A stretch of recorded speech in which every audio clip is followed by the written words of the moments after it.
Hello, and welcome to another episode of Navigating Through Divorce. I'm Chantal Swart, and today I'm happy to welcome back my friend Edith Kennedy, who is a strategic and entrepreneurial leadership consultant, teacher, coach, advisor. Am I using all the right words here? All of them sound From good. A to Z in alphabetical order. And today I've got Edith back. We had an episode before discussing entrepreneurship with women and the importance of financial independence and how to find it within yourself to start, and the little steps to start, and the excitement and all of those things. And today we're going to get a little bit more hardcore and talk about, it's time to put some work in and get to it. Right, Edith? Exactly. We've got to make it happen now. And I really appreciate you being here. So thanks for being here again.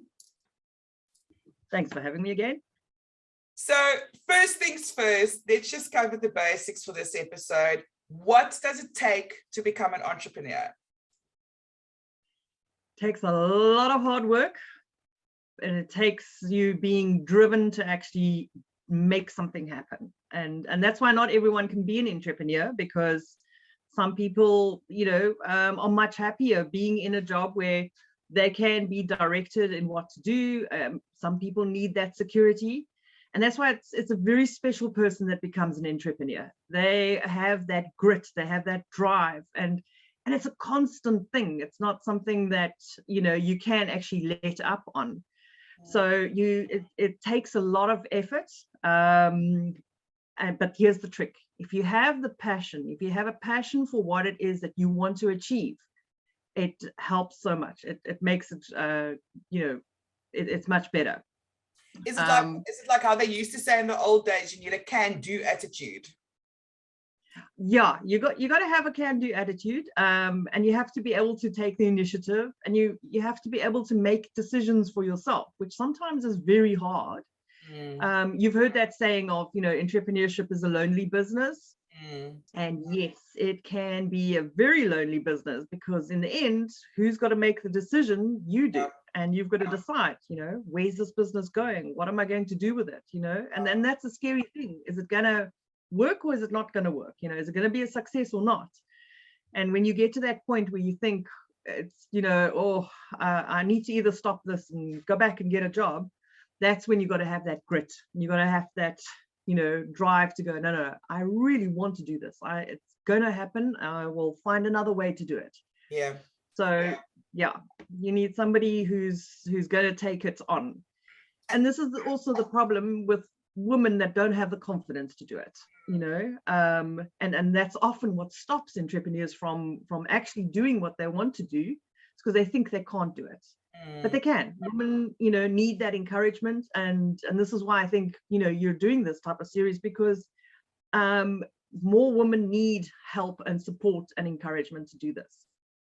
Absolutely. And the thing is, I've noticed over the years, I consider myself an entrepreneur, and when you try to discuss these possibilities with other people, and especially with women, they normally say, but I don't know how, and it's so difficult, because as a person, for myself, who's worked on, I want to say, on computers and on the internet since I was a child, I've adapted my abilities to constantly research and to figure out new methods and collaborate.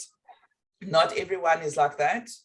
So what can these people do when they say, I don't know how? Yeah, there's a number of things. And the first thing is, do your own research. People also say, well, I don't know how to do research, but it's looking at, for example, even Facebook, getting inspiration from different groups. If you're interested in plants, maybe that's the way that you start looking at, what could I do? Where could I go for inspiration? How do they do it? What have they done? So that you start building up all of those ideas. And that's why last time in the last episode, we were talking about having an ideas book. You know, it's really a great thing. Write down all of your ideas and you start seeing a pattern and a trend for what it is that you want to use.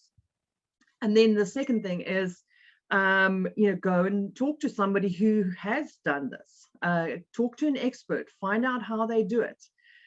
You know, you learn from so many different people, and you learn also from their mistakes. How did they do something that didn't work? And it's nice to get advice from people and say, okay, well, actually, you know what I found? This works better than, say, something else. I sorry to interrupt you, but chatting to people in the business who are experienced or who's running their successful business, which is the same as yours, can sometimes be intimidating because you're not sure whether these people are going to see you as potential competition.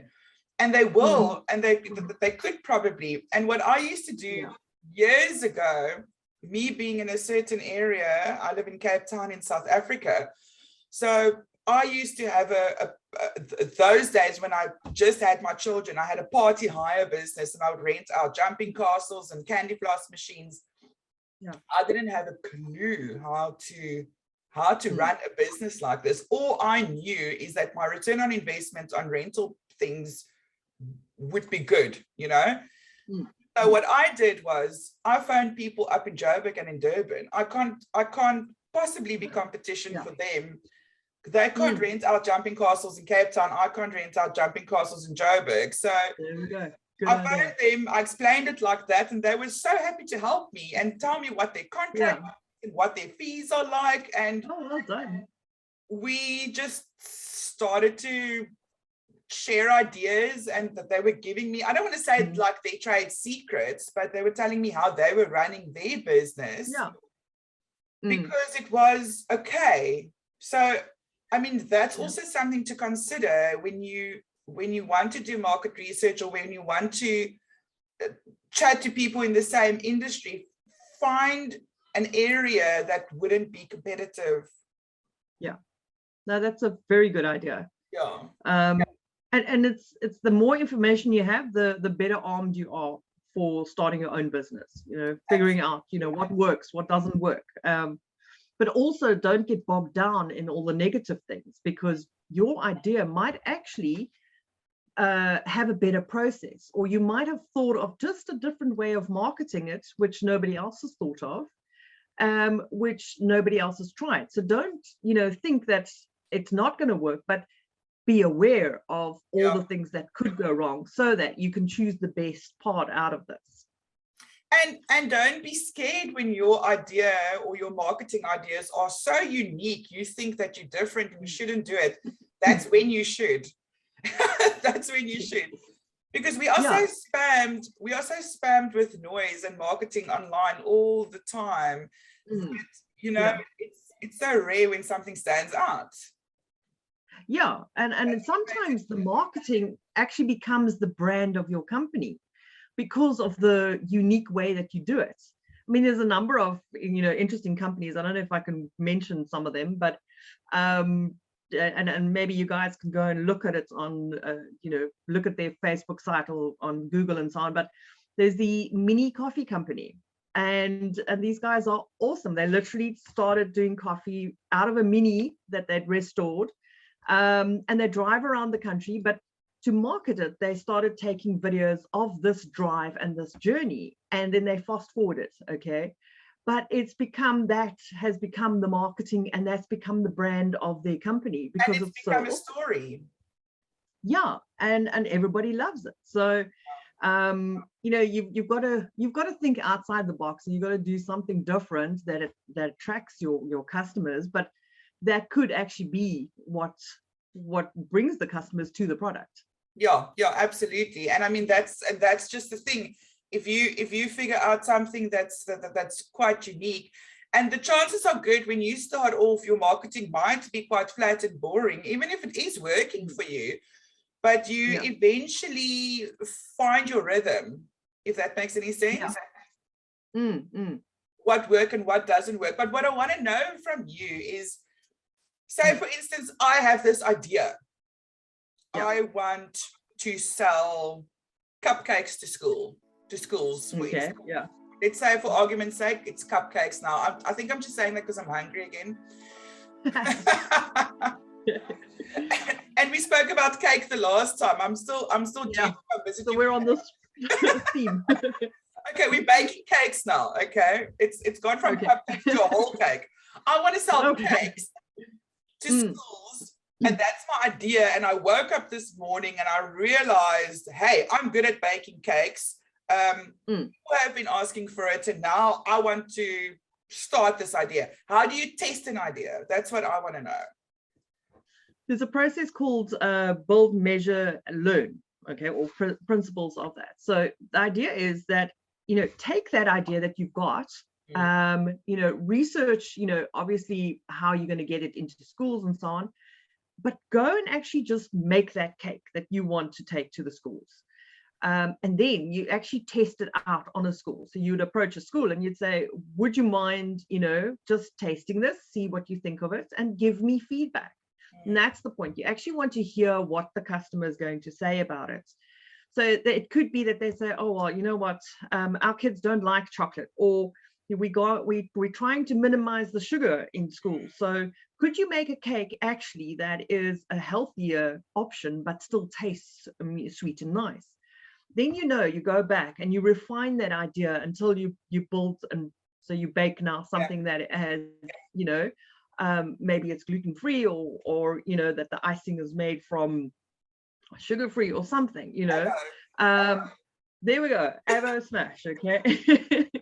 And you take it back to test it out again, and you might find, oh, they say fantastic, this is great. And then you start with you look at, well, how much would you pay for this cake? I was thinking 500 Rand. And they might go, whoa, hang on a minute, we're only prepared to pay 300 Rand. Yeah. And so that's where you start adding in these elements to the business to find out what's going to work. How much is this actually going to take for this cake to work properly? So testing and, finding out a lot of information, talk to your customers, find out exactly what they want to do. But nothing stops you from still being creative, that it's your idea, it's your product. It's not that you're making something just because somebody wants, a gluten-free, icing-free cake. So stick to your passion, but listen very carefully to what your customers are actually saying.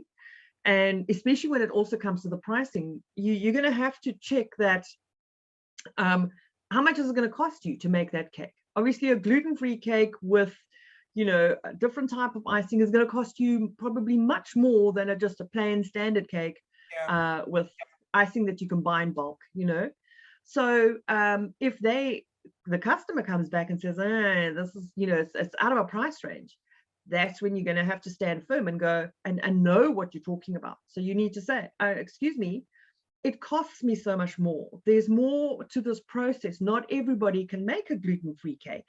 It's a really specialized item. Therefore, I'm actually charging 600 Rand for this cake, or whatever it costs.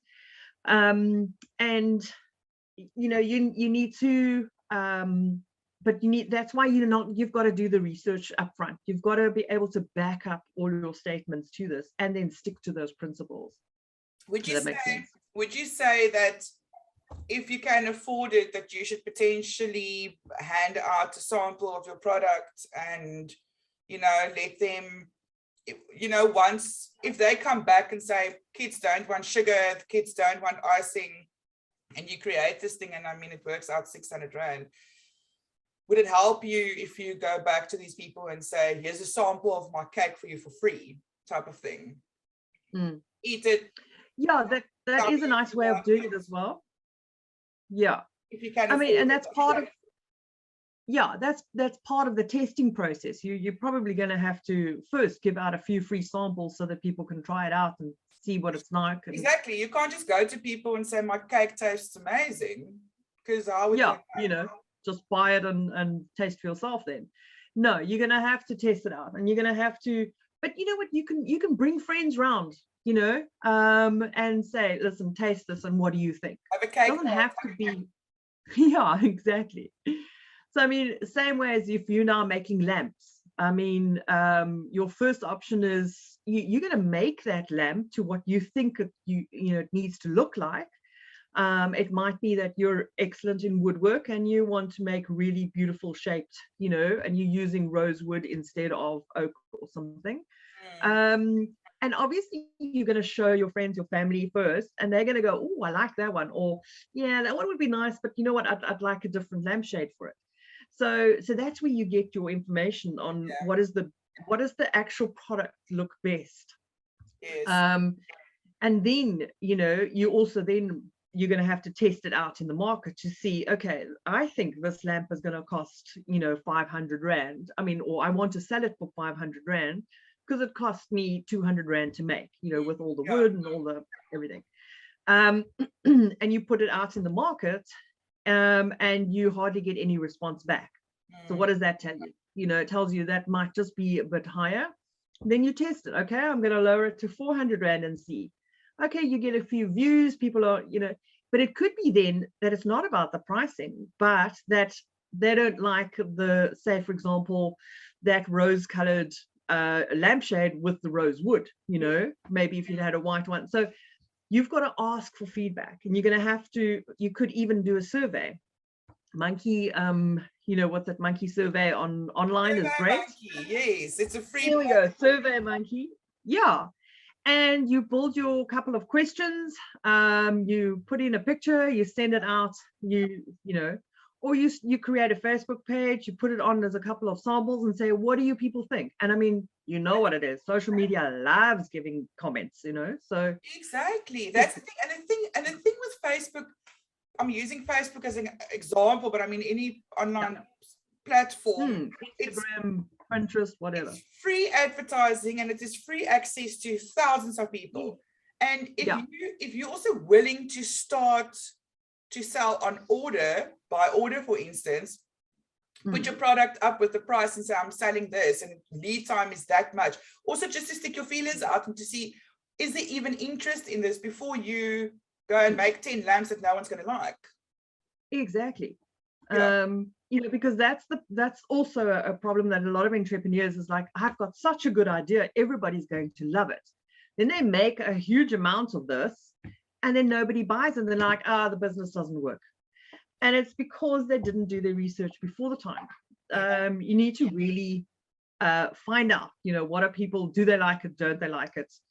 And then you can change, certain parts of it or certain aspects of it until it's the product, the one that you're going to make money out of it. And that's what I wanted to know about you is, what do you do when people don't like your product or your idea? And that's the thing, some people are very critical, and they just in general don't like something. So you have to find out. Don't like anything. Or some people think like, oh, you're just trying to do something, on principle, I'm not going to like it, But yes, there is a huge amount of jealousy within the entrepreneurial world, because people are sort of scared that you're going to make a success and I'm not. Or they look at it and they think, this was actually a simple idea. How did she come up with that? And, what if she makes a success out of it and I didn't think of that? So, you kind of sometimes don't get the support you think you're going to get because of that. So this is why it's a good idea to have a broad base of people giving you feedback, and it shouldn't just be your family or friends. You need to get objective views as well. Find other people in that market who can give you the feedback. Then you take across the board all of that feedback, and you start looking at what you think will work or not work. So let's go back to say, for example, the lamp. Most people said, no, it's the lampshade. We love the wood part. That is beautiful. The lampshade is not so lacquer. So then you start looking at, well, what if I maybe change the shape of the lampshade, change the way, just the different color maybe. And so you come out to, okay, this is what works and what doesn't work, but you need to test it again. But you'll see the more that you adapt and change it, and sometimes it's a small tweak. It's just one little thing that you need to change and adapt it.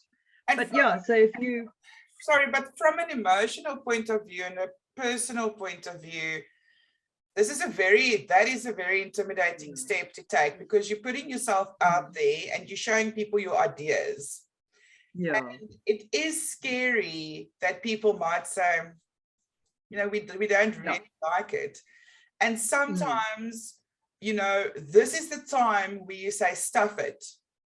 I'm going to put myself out there and I'm going to ask these questions, and this can help me improve for my future and to build on it. And I also want to say, and this is my controversial opinion, not going against you, Edith, but you know what? Sometimes you have to be true to yourself.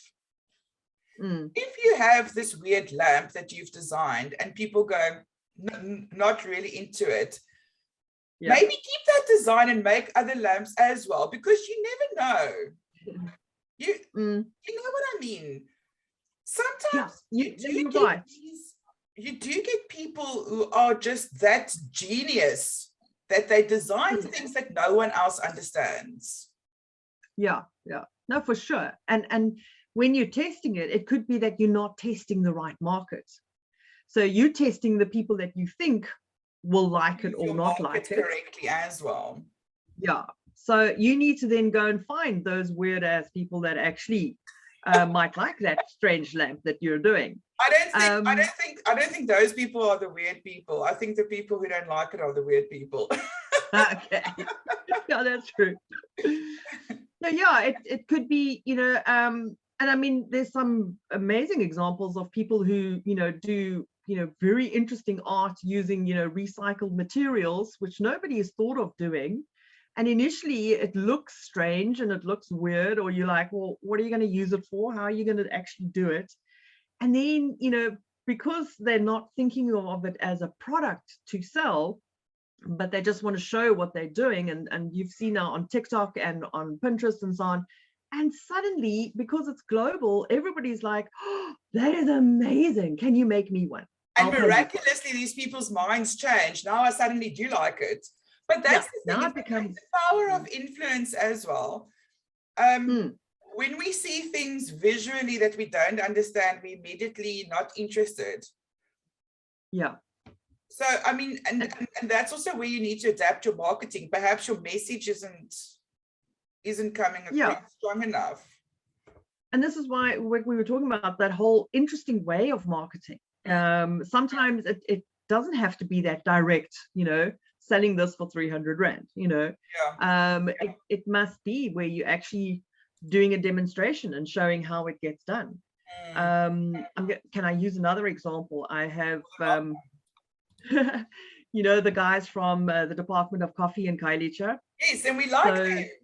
I will put a link for them under this video. Yeah, their business has adapted and changed, you know, due to COVID and so on. But before COVID, when they were, you know, starting out, I think it was here 2012, they were starting out. And now they were the very first guys to offer barista coffee in a township. And of course, so they had to get people used to this, getting used to this style of coffee. And so what they would do is they had these, they actually contacted the, you know, the, what do you call it, the tourism people in Cape Town, and they organized for tourists, like, you know, international tourists and local Cape Townians, to actually get on a train, go out to Kailicha, and then they would have this whole demonstration and tasting, and people would be drinking.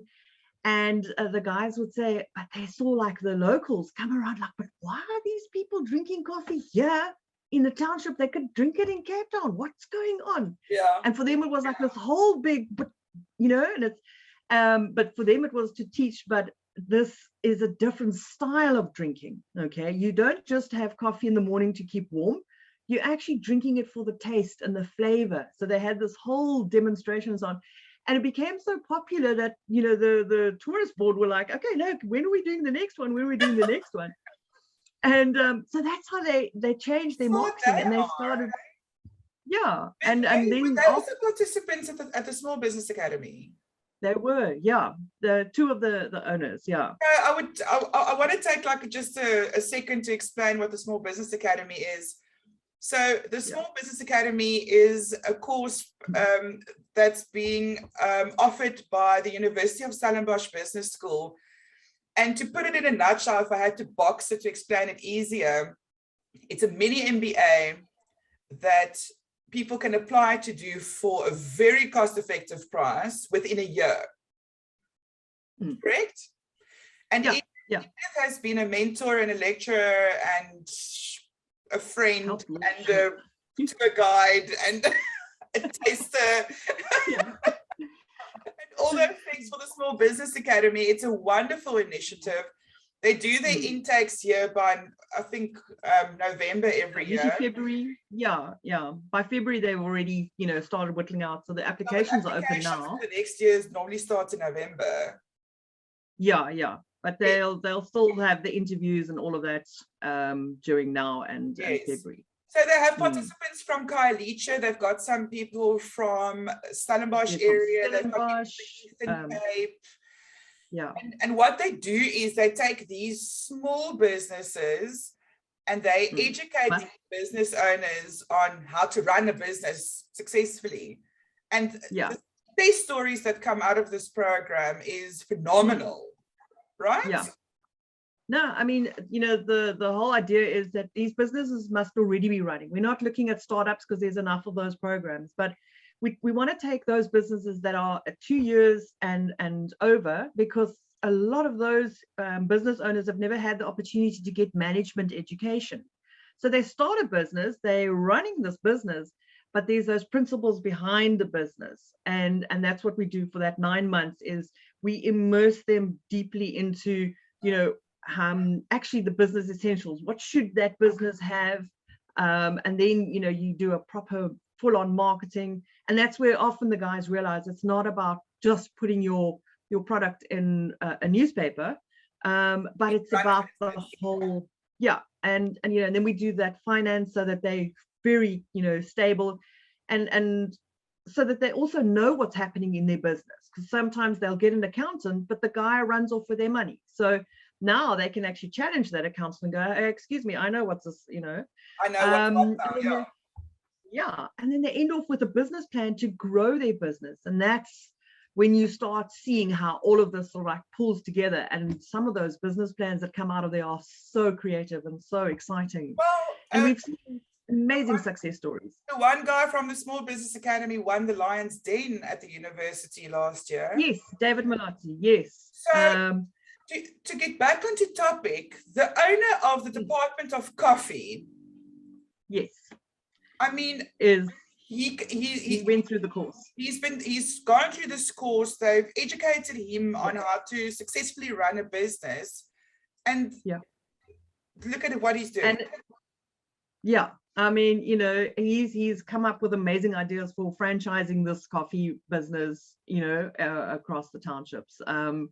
And it's just about that opening up of thinking, taking it to the next level. In my very first year that we had participants, we had a lady with a hair salon. And part of the program is to ask you, well, what do you plan to do with your business? And right in the beginning, she was like, she's got this one, she wants to actually open up 2 or 3 more branches in and around where she lives. By the end, when she had to do a business plan, she was like, no, listen, I'm having 25 branches across the Western Cape. And this is how I'm going to do it. Doof, doof, doof. And she had her, so that it changes your whole outlook of what is possible, what I can do with this whole thing. So that's another thing, entrepreneurs, even though they're running a business, it's always good to go and get some more training, even if it's just in one area, so that it just opens up more ideas and possibilities. Yeah. And I just wanted to tell my listeners, you're probably wondering, what does this have to do with divorces? Considering that my podcast is called Navigating Through Divorce. At the end of the day, at the end of the day, I would like to try and empower people when they listen to this, to inspire them to try and reach for a goal of financial independence, and essentially to understand how important it is to be able to provide for yourself, whether you are happily or unhappily married, as a preventative measure. And the thing is, it's so easy to sit in a situation where you're comfortable and say, I don't need extra money. You know, we're doing okay. Or, you know, I don't need to learn how to work because my situation is of such a nature that I don't have to, so it's okay. The thing is, what we also learn in the futures world is there are multiple scenarios to your future, and anything is a possibility. And a lot of these podcasts, these topics come from personal experiences. And as a person going through a divorce, I can guarantee you, being able to stand on your own 2 feet is the best thing that you could do for yourself when you are going through a difficult time. Whether it's divorce or retrenchment from your day job, or going through a recession, or, you know, and these skills, these things, becoming an entrepreneur teaches you so much more than just becoming an entrepreneur. You know, it teaches you to be adaptable and to be agile and to gives you confidence. Confidence. You know, learn how to do a little research, stay ahead of the trends. Learn to do things for yourself. That's also another big thing. Absolutely. So Edith, I would like to thank you for being here again. This is not our last time seeing you. Next time we'll have a glass of wine. Well, you don't know what's in here. I don't, and I'm not going to say what the time is now either. So, especially with these backgrounds, you have no idea. You could be sitting in a bar right now. I wouldn't know. It looks like you're on a farm. There we go. Exactly. I literally am on a farm. That's why I do have to blur my background. See. It's fantastic having you here again. Insightful as always, inspirational as always. And in our next episode, we will dive deeper into entrepreneurship, and we will just, you know. Next time we start taking these ideas and the testing, and now put it into an actual plan. You know, how are you going to make this business work? Exactly. So, what we want to do. Yay. So Edith, thank you so much. Until next time. Thank you.